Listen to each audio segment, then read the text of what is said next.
Quelles sont les choses dont toi tu parles pas et pourtant qui font vraiment partie intégrante de ton quotidien? Quelle est la chose que t'aimerais que les autres puissent voir à travers toi sans que t'aies à leur dire? Bienvenue dans ce 9e épisode. Bonjour et bienvenue sur Direct Star.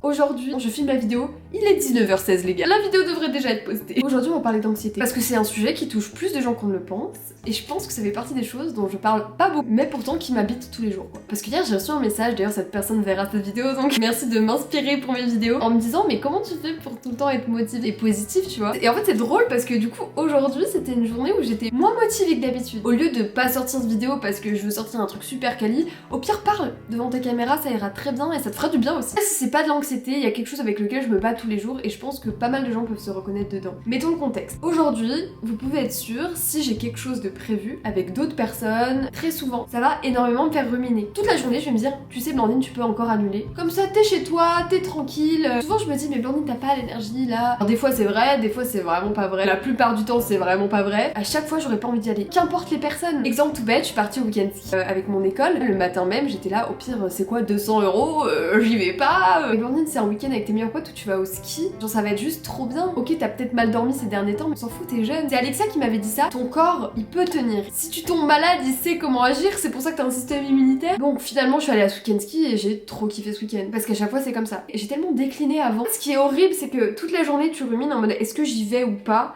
Viens, j'annule. Si t'annules, t'es là chez toi, t'es là, ces personnes m'en veulent. Et si en fait j'aurais dû y aller? Et en fait, souvent quand j'annule, après je me dis en fait j'aurais bien kiffé y aller. C'est vraiment un tourment. J'ai toujours peur de faire le mauvais choix. Tu fais pas ci, tu rates ça. Alors qu'il n'y a pas de mauvais choix, tu vois. Choisir, c'est renoncer. Donc si tu choisis d'aller quelque part, c'est renoncer à rester chez toi. Qu'est-ce qui te fera le plus de bien? Des fois, c'est dur à évaluer. Quand j'étais petite, je me souviens des fois être chez des amis, dormir chez des amis, avoir envie de partir. Me dire, peut-être de me sentir bloquée, me dire j'ai juste envie d'être chez moi et tout, qu'est-ce que je fais là, machin. Même d'envoyer des messages à ma mère par Skype, lui dire mais maman viens me chercher. Là, il n'y avait pas de raison. Tu vois, j'étais très bien entourée, je rigolais bien avec mes copines. Juste à un moment, moi, j'angoissais, je pense. Et donc, un peu plus tard, quand j'étais en 5ème, donc quand j'avais 12 ans, ça a duré quand même assez longtemps. Je faisais souvent semblant d'être malade. Comme je suis une très bonne actrice, ça fonctionnait. Donc, je pouvais rester 2-3 jours à la maison parce que j'étais stressée d'aller en cours. Je peux pas appeler ça de la phobie scolaire parce que vraiment, il n'y avait pas de raison. J'avais des bonnes notes, je m'entendais super bien avec les gens avec qui j'allais en cours. J'ai beaucoup de chance parce que j'ai jamais subi d'harcèlement. Enfin, vraiment, une ambiance vraiment au top. Surtout qu'une fois que du coup, tu sais, je suis restée 2 jours chez moi, ça m'angoissait de revenir en cours et de devoir expliquer aux gens ouais, je me sentais pas très bien. Et ensuite, je dirais que ça s'est plutôt calmé parce que c'est vrai que je pouvais enchaîner des soirées. Genre, je me souviens d'avoir fait une semaine de soirées non-stop,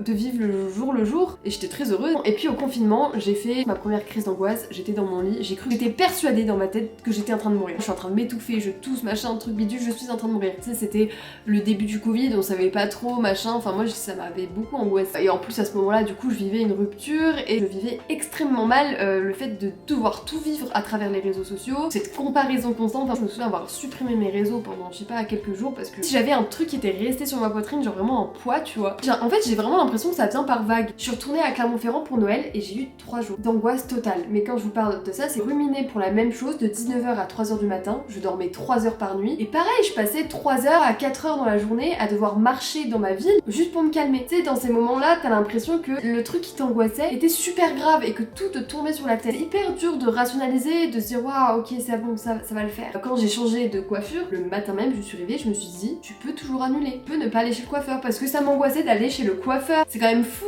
tu vois, d'en arriver là. Bien évidemment que je suis allée chez le coiffeur et que j'ai changé parce qu'en fait, ce que ça disait, cette angoisse, c'est cette peur du changement, cette peur de. Donc, quand j'ai peur de partir un week-end, je pense que c'est toujours cette peur de ne pas me sentir à ma place. Quand je dis, en fait, je préférais peut-être rester chez moi, c'est peut-être parce que j'ai besoin d'un confort. J'ai peur de me sentir inconfortable, comme j'ai pu me sentir dans le passé inconfortable dans certaines situations. Ce qui est cool, c'est que j'arrive toujours à passer au-dessus. Bon, les exercices de respiration, ça marche pas du tout sur moi. C'est dur d'en parler à des gens parce que pas tout le monde peut comprendre pourquoi vous angoissez autant sur quelque chose qui paraît si minime. Parce que souvent les angoisses qui nous concernent, c'est des choses de personnes extérieures, comme elles sont pas touchées par la même angoisse, elles sont plutôt là en mode pourquoi cette personne abuse. Non, on n'abuse pas sur ce qu'on ressent. Ça servirait à quoi d'accentuer un sentiment d'angoisse? N'hésitez pas à raconter vos histoires.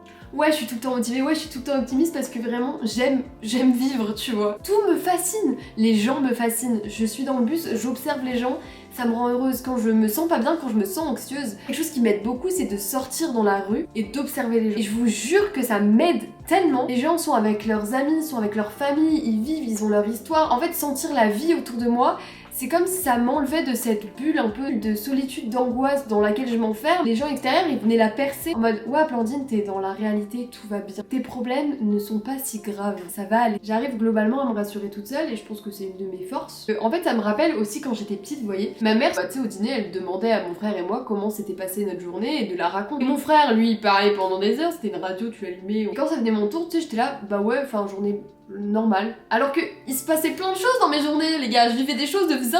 J'intériorise beaucoup tout ce que je vis. Donc j'ai l'impression d'en parler aux gens. Et je pense que c'est pour ça que j'avais avant beaucoup de mal à créer des liens forts avec des gens. C'est parce que je ne voyais pas l'intérêt de leur parler de ma vie. J'aime énormément écouter les gens parler parce que ça me fait apprendre plein de choses. Et j'avais du mal à rebondir sur mes histoires personnelles ou à parler instinctivement de moi et de ce que je pouvais vivre. À partir du moment où j'ai enlevé cette barrière et je me suis dit mais Blandine, sois toi-même comme tu es avec toi-même à l'intérieur. Je ne fais que parler en fait, parce que je suis une personne assez spontanée, je dis ce qui me traverse l'esprit. J'aime ma spontanéité, des choses que je vivais intérieurement, maintenant je les vis extérieurement et ça fait du bien. Je ne sais absolument pas où je veux en venir avec cette vidéo. Voilà ce que je vous expose, quelque chose dont je ne parle pas, pourtant qui m'habite. C'est quelque chose que j'aimerais plus irradier de ma vie. Non pas que j'ai envie d'amputer une partie de moi, je sais que les moments où je suis heureuse, c'est les moments où cette anxiété elle n'est pas là, forcément parce que c'est pas quelque chose d'agréable, tu vois. Donc c'est quelque chose sur lequel je travaille, c'est pour ça que j'aime autant parler avec des gens, réfléchir, parler de sujets pro. Et des fois je me sens un peu seule en fait. Par exemple, j'étais dans le bus tout à l'heure et j'entendais des gens parler, je me disais mais est-ce que ces gens aussi quand ils sont tout seuls chez eux,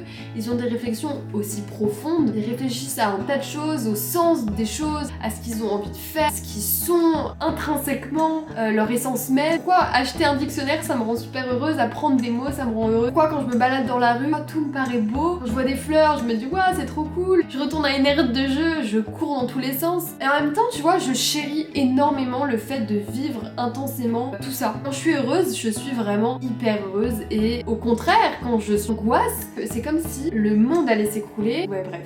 Et bref, je vais arrêter cette vidéo là. Si vous êtes reconnu, si vous avez envie de parler, de témoigner d'un truc, n'hésitez pas. Vraiment, même que ce soit par message, par commentaire. Je parle beaucoup de mes pensées sur TikTok parce que c'est quand même plus spontané. Allez me suivre.